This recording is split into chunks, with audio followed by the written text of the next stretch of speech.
Hey folks, welcome back to the podcast, the Evil Dungeon Master Universe podcast. My name is DM Vince, and I am your host. Hopefully you're doing well. It's Wednesday.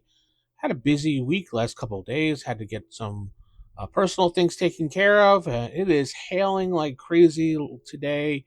Hopefully you don't hear it. Tried to put on some to cover it up, but it is bad out today. April showers here in Texas sometimes brings April hailstones, and it's not good. Anyway, today I wanted to pop open the Deities and Demigods book and take a look at a couple things in there and then look to a dragon magazine. Now, the reason why I'm bringing this up is because in the beginning of in the beginning of Deities and Demigods, we actually get stats for up to 25 when it comes to our attributes for intelligence, wisdom, things like that, strength. And it's interesting because we use this book mostly for this section in there overall. Other than when we would pick a random god and decide that we wanted to kill them because it'd be fun. We all did that. We all died most of the time because the random god generally was more powerful than we were. But starting on page 6 of the book, they start giving you abilities of what intelligence is and what strength is. So going up to 25. So taking a little peek on that on the bottom of the page let me zoom in here. And what it'll really do is give you the ability, like we get scores up to 25 for strength. So we didn't exactly know what it was when you got that high, but we kind of figured it out based upon how he wrote it in the book. But the 2 hit goes from a 19 on +3 all the way up to a +7. Damage bonus all the way up to a +14. Weight allowance is 15,000. And open doors becomes a 23 and 24 or a 9 and 10. And you can bend bars, lift gates 100%. It goes from 50 as a hill giant all the way up to 100% as a titan. So that's kind of cool how they did that. And it was a good chart to reference, definitely. Another thing I enjoyed was that the fact when we went to intelligence, the higher up that you got intelligence, the more spell immunities you got. Now, some DMs didn't like playing with that because they didn't like that you were immune to them, but I always felt that if you had a high enough intelligence, you would have the ability to see through illusions because you would know or heard of the spell or basically can figure it out a lot faster. So when it starts at 19 score, the chance to knowing spell becomes 95%. Changed, isn't it? Minimum number of spells and levels is 11 up to 17. And I'm sorry, when you get to 25, chance to know each spell is listed as a 100%. So spell immunities, first level illusion phantasm spells, second level illusion phantasm spells, third level illusion phantasm spells, fourth level, fifth level, sixth, all up to seventh level illusion phantasm spells you are immune to. Being of very high intelligence you will not be fooled by illusions or phantasm spells. Tells you right there. Wisdom. There is also, for when you have high wisdom, such as if you're playing a cleric or something, and you got that 20, 21, 22, 23, or 25 wisdom, you get more spell bonuses. 1/4, 1/1, all the way up to 1/6 and 1/7 added to your list of what you get. And it also gives you spell immunities also, which a lot of people did not like. I also had a few DMs that were just like, well, shouldn't get those. And my argument was, well, if I've earned or discovered a way other than a wish to get myself into a wisdom score of 23 because of a magical item or, finding a tome for some reason to do it, and you gave it to us, we should absolutely have the spell immunities. And most of the time the argument would work. Most of the time it didn't. It really depends. I always kept it because if your character earned it, you get it. So you can have a spell immunities at 19 calling, charge, cause fear doesn't work on you. Charm person doesn't work. You command, friends, and hypnotism doesn't work on you. And there's an entire list of here of what you become immune to as you go up and accumulate all the way up to antipathy, sympathy, finger of death, mass charm, and Otto's irresistible dance. You can't be forced to dance anymore now. So being of very high wisdom you are immune to the effects of certain charm type spells, psionic abilities, and spell like effects. These immunities are cumulative with higher wisdom. Beings with high wisdom are simply able to automatically throw off the effects of these spells. Again, these were meant for like godlike people. But if your character is in these levels of high score this high into it, you deserve the right to be moving towards the demigod-hood at that point. So, and again, this is some of the stuff that we used when we were going to become demigods. We also have a section on dexterity, and it gives you more bonuses for thief abilities and stuff like that, and your reaction to attacking and adjustment right there as well. Let's see here. Constitution. Let's see. Constitution. The following table. We didn't really use the hit point adjustment as far as the rerolls. So when you have a 19 Constitution all the way up to a 25, you get a bonus of +5 at 19 and a +7 at 25. But it also has a little spot in parentheses that said when you're rolling it, the following is re-rolled. So no ones, twos, no, and all the way up to no ones, no twos, no threes.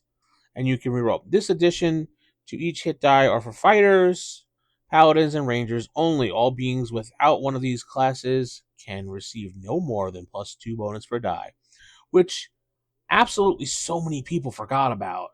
That when it comes to those bonuses above +2, they were only for the fighting classes, or the melee classes, basically, if you want to call them that.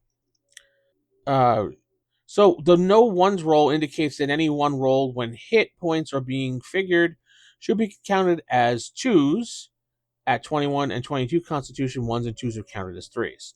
We did not use these rules, and most of the time when we attempted to do it, it just makes them really powerful.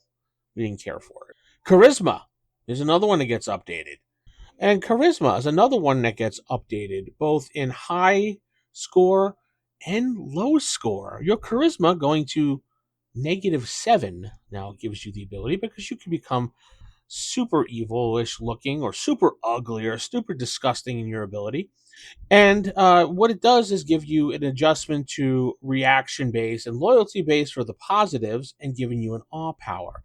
And now awe power basically it starts at up to 1 HD per / level of individual or whatever, up to 12 HD of levels at 25.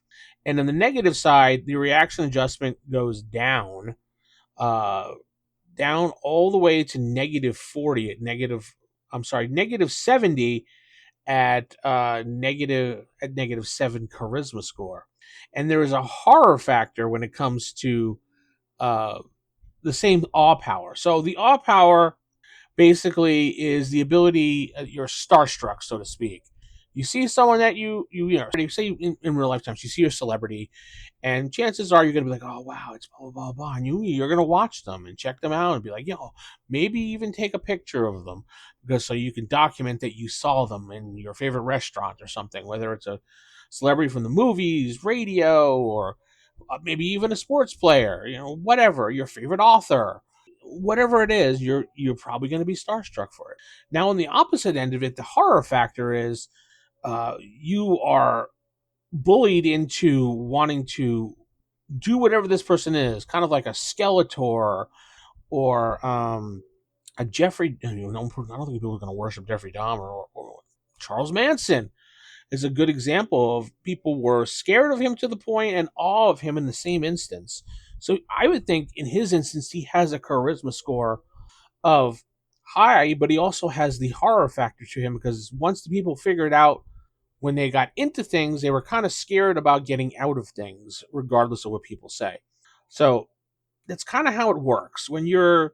So awe power is defined as the reverent fear or dread of an overpowering desire to worship caused by the mere sight and presence of the divinity. So if you're under that hit dice of whatever it is, and you come across this deity, you're going to be starstruck or feared. Okay, so moving on to this book, the next page on page 8 talks about standard divine abilities. And standard divine abilities was something that we used. Unless otherwise specified, all gods and demigods have the following special abilities above. and beyond what other abilities are listed. So they have command, comprehend languages, detect alignment, gate, geas, quest, teleport, true seeing. Saving throws. All gods and demigods have a saving throw in all categories of 2, and only a 1 on a 220 will miss their save. So they only had a 5% chance of even failing. So this is what we kind of used for a template when we were making demigods. And now, as far as making demigods, that was one of the goals of our characters when we were playing was, well, we want to be a god. What's the quickest route to becoming a god? Be a demigod. You could still be immortal as a demigod. So how could we be a demigod? So we came up with these trials and tribulations and things we had to go through, finding certain artifact items. And I remember one time that we had an adventure we had to sacrifice one of the swords of chaos, and I believe it was a custom item because I've never seen it before. We had to get a sword of chaos, and we had to give it up and destroy it in the honor of Hyronius, because we were the good gods of Greyhawk. And that was one of the quests of the mountain. We had to go to the mountain, find the sword, retrieve the sword, and then we had to go to a certain place under the full moon and sacrifice the item to Hyronius, which I remember was a long, drawn-out summer that we had done in the park, and only playing a couple hours a day because, you can only get away for so long before your parents were like, "What are you doing?" Um, I shouldn't say that's not true because they didn't really give a crap most of the time, but when they knew we were playing D&D, it became, "What are you doing?" all the time. But any other time, it was just like, "Don't come back until the lights turn out." Until you see the street lights. That was our alarm clock. Don't come back until the street lights are on.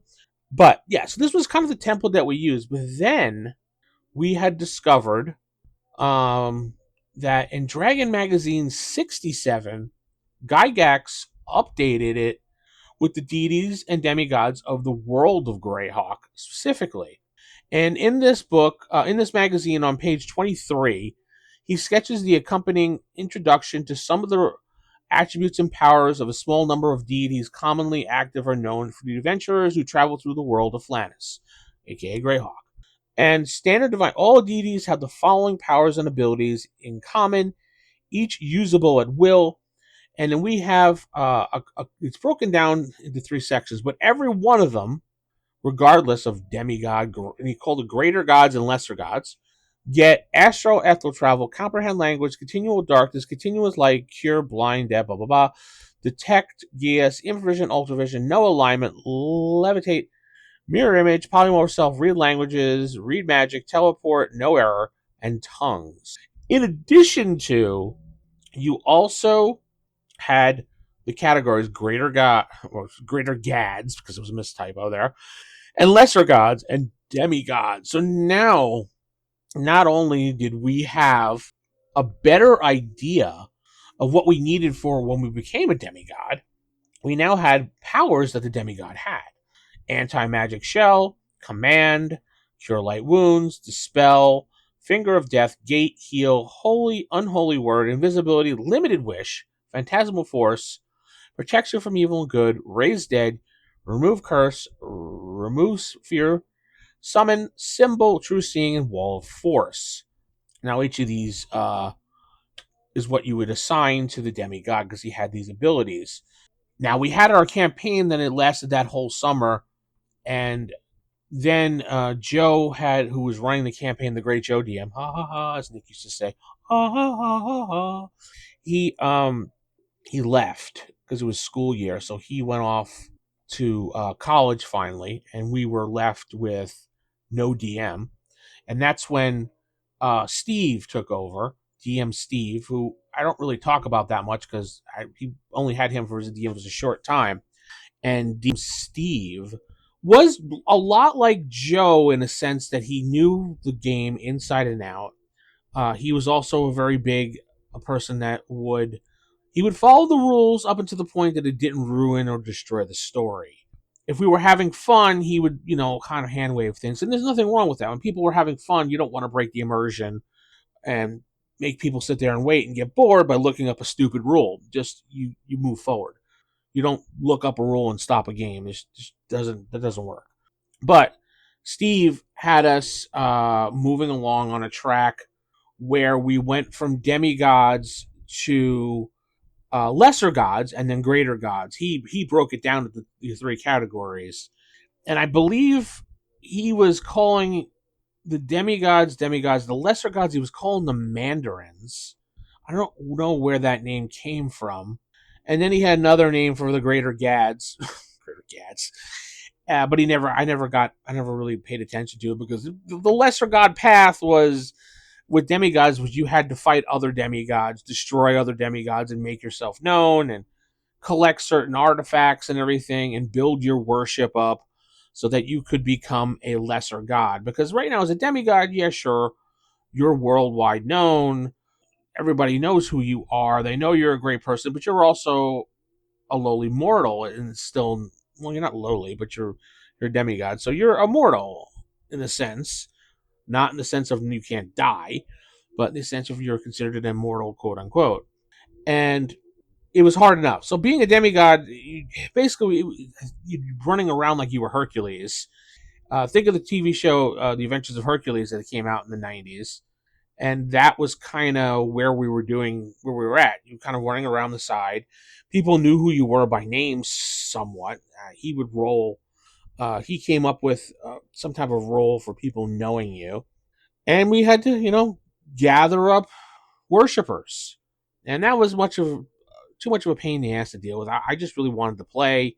Demigod for me was perfect in a sense that I had a character that was moving along the path. And I mean, a demigod at that point, when you had all these abilities, it was just kind of like, who cares if you're a lesser god? Who cares if you're a greater gad? Because you had all these abilities and you can do all these cool things. Yeah, sure, the monsters got rough, and the adventures became more about the whole political end of things because you were doing the whole, well, I need to get these people on my side. I need to learn it. It just didn't click with me, and it didn't click with the rest of the players in the group. We didn't care. We basically accomplished what we wanted.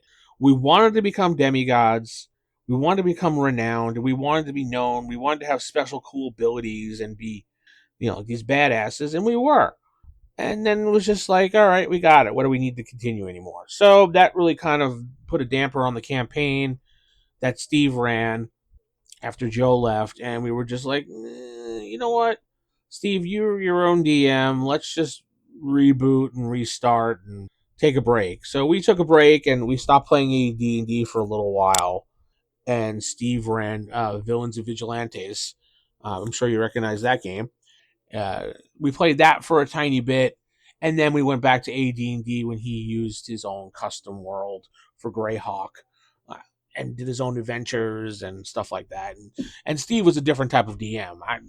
I don't remember very much about him being a DM. Nothing really stood out like Joe very much stood out. But, every DM has their style, and I'm not putting anybody down. I'm just saying he didn't stand out as far as I remember things. But yeah, Dragon 67 has all the updated abilities that Gary gave us, along with some of the common Greyhawk gods, Hyronius, Hextor, Aiutz, I don't know how to pronounce that one, St. Cuthbert, and that's it. He gave us those gods so you can have something to kind of look at and use in your campaign world. But that's all I got for you today. With that said, I'm gonna head out for today. Hopefully you have a great day. Comment below what you think. Subscribe to the channel. Join the channel. Support me on Ko-Fi.com/TheEvilDM. But with that said, I'm going to head out. Keep it original. Keep it old school. Good night. God bless. And keep those AD&D fires lit. Good night.